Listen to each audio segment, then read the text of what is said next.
suspects here.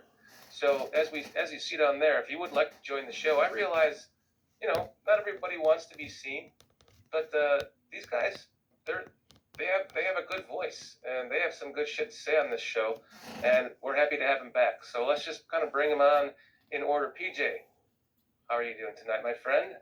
Good evening, gentlemen. Good to be back as always. Appreciate you having me. It's great to have you back, my friend. I love your perspective on the Bears. Thank you. Sam Rush, how you doing tonight? Hey. Doing well. How's it going, fellas? Shout out to all the bar. Happy to be back on talking Bears. Counting down to the draft. Anxious as hell, like No Man says. Yes. The suspense is killing us. Foster covers. Is the suspense killing you, buddy? You're muted, man. You're coming in. Every time. Coming in like Tooch, man. But I am the Tooch, but you're my guy, Scotty Fritz. I just, before we go on air, I gotta ask you, I need the link for them drippy dicks, because I had some real problems over the weekend. That's about all, I want you to know, before we get on the air, I need you to send me that link, man, because I was gonna talk about, we don't got no red owls from Buffalo, we're not sitting, sweating it out, and I'm not young anymore in DC, but we're definitely paying the billings from Vegas. All right. Good to see everybody tonight. Thanks. Sorry, Scotty Fritz. I'll send you the link. They're on Amazon. You can get them on Amazon, Foster. Triple R, how you doing, buddy? Hey, what's going on, good people? I got fresh scotch meat. I got the water back. Ready to talk some football and get this shit going. Excellent. Guys, I would kind of like to start this off with just a question. You don't even have to answer it if you don't want to. If you don't want to divulge any information. But just to kind of get the Jalen Carter thing off of our back, I would like to know, from everyone on the panel here, I'll go last. We can kind of go in order unless PJ is holding his silence. Like, what's the stupidest thing that you've ever done in comparison to Jalen Carter? Like, at Jalen Carter's age, I would really like to know. I'll tell you what I did. I was doing 115 and a 55 going to Platteville. I was running late. I was in Wisconsin, and the officer let me off, and he said, as long as you pay this ticket, I should be putting you in jail, but as long as you pay this ticket, I'll let you off, and you can go see the Bears at Platteville. And I was like, yes, I promise I'll do that, and I paid it. But that was stupid.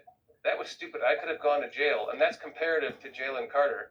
So, I mean, if you guys have any stories you'd like to divulge, I just want to know, like, how bad is this for this kid compared to what everyone else has done in life? PJ, remain silent. If not, we'll go to Sam. No, I'll give you one example of something I done stupid when I was in my early 20s. I got married. Joking. He's in a hotel right now saying that. I'm going to do this from a hotel tonight. This joke next show will be a dog. No, everything's cool. Y'all want to hear a story? I'll give you a just for the sake of the show. It's like, dude, if you don't shut the fuck up, as soon as these police go, I'm kicking your ass. I'm kicking your ass, because if they take me down to jail with it, tell Retro I'm going to have to send him my course, how to crack a joke. That's the story. Drum roll. Yeah, I got scary stuff, man. Just being, so I'm 16 and I'm out hanging out with guys that are 19, 21, 22. And there's four of us, we're going to jump in this car and go do some shit. Well, as I go to get in the back seat, there's a bang. It turns out it's a shotgun going off, blowing a hole through the passenger side floor pan. Now, I fly from the car, but I was going to get in the car with guys who were going to rob a liquor store with a shotgun. And I had no idea, and I'm 16 years old. That let alone is bad enough. I mean, that just shows you where, man, if you're in the wrong place at the wrong time, you can really get screwed. And thank God I didn't get, nothing happened. Nobody got hurt. I will say this: 2 of those guys are dead, and the other one's in prison for murder for the last 20 years. I'm the only one not. So, you know. But I want to tell you guys a story about me at 19. So I'm 19 and I know everything. And I'm married and I have a 14-month-old daughter. And things are not going right in Chicago. So I'd like in one day pick up and move my entire apartment, my wife, and my kid to Cincinnati, Ohio from Chicago. 1 week I get a job, I get an apartment. We're good. But I started drinking again, and I come home from work one day and she left. So now I'm on like a 3-week bender of just drinking and pity. 19 years old, hanging out at country bars in Hamilton County, Ohio, man. Cincinnati burbs. Wrong bar, big mouth. I started with 2 guys, and before I know it, I got 2 bikers trying to kill me in this bar. I run in, I jump in my car, I hit their motorcycles. They still get up and are chasing me down the road. Thank God for the cop that arrested me for eluding and DUI, or I might have been murdered.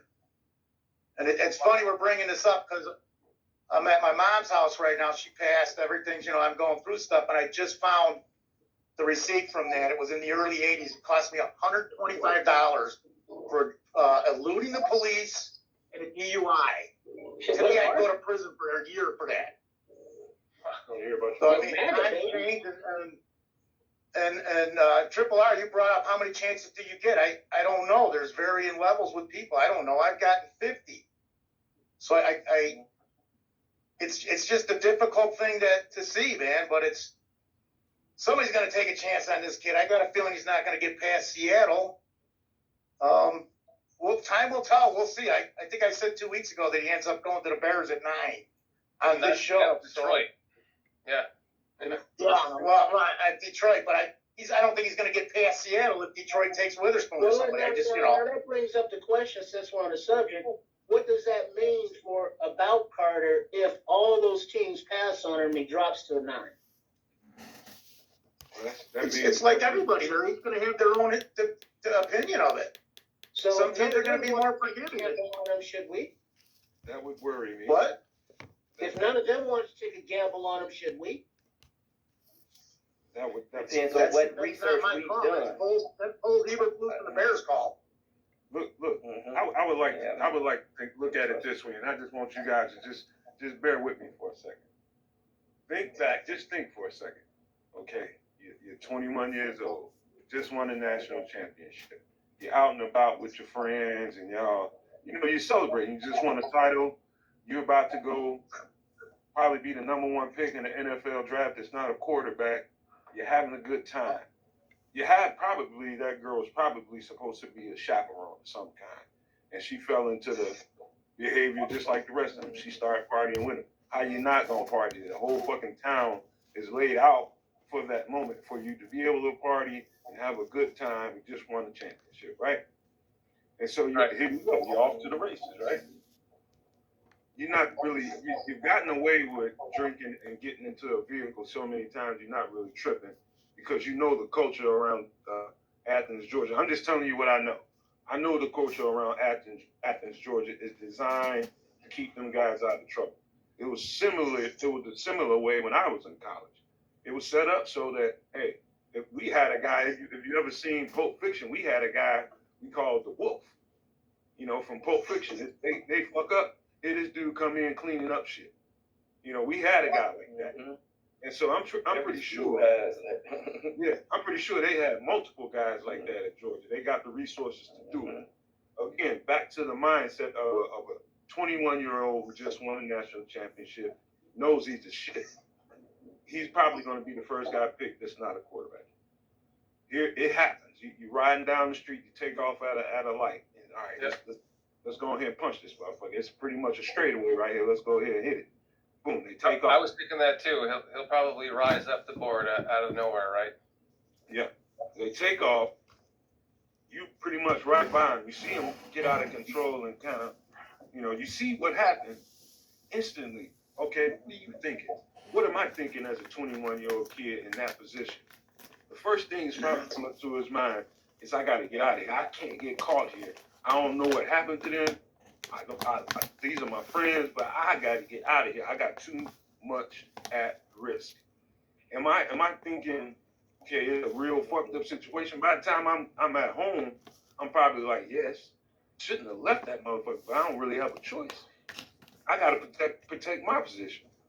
I can't help them right now. You know what I mean? So from that mindset, I try to put myself in the mindset of a 21-year-old who would have had that in front of him. I might have done the same thing. I might have done something similar. So I'm not really mad at him about that. Is there other behaviors and other actions that he's been a part of that probably he might be a little bit more sinister than we think he is. I don't know. But if that's all it is, man, I forgive that young man for that. And hopefully he gets his mind right and gets another opportunity to get all that shit turned around and change his ways a little bit. And so, and hopefully he forgiving himself for that too, man, because I think that all played a part in his pro day. Exactly. Him being overweight at his pro day, man. We don't know what he's struggling with, man. He could be really struggling with this right now. Right. And like I said, we don't know the entire situation. But did anyone see that video, the body cam video from the officers who were on the scene? All right, yeah. So he did go back to the scene. He didn't sing drunk or anything. No, that body cam was a separate incident. He was doing like 89 and a 45. He had to get away from that situation.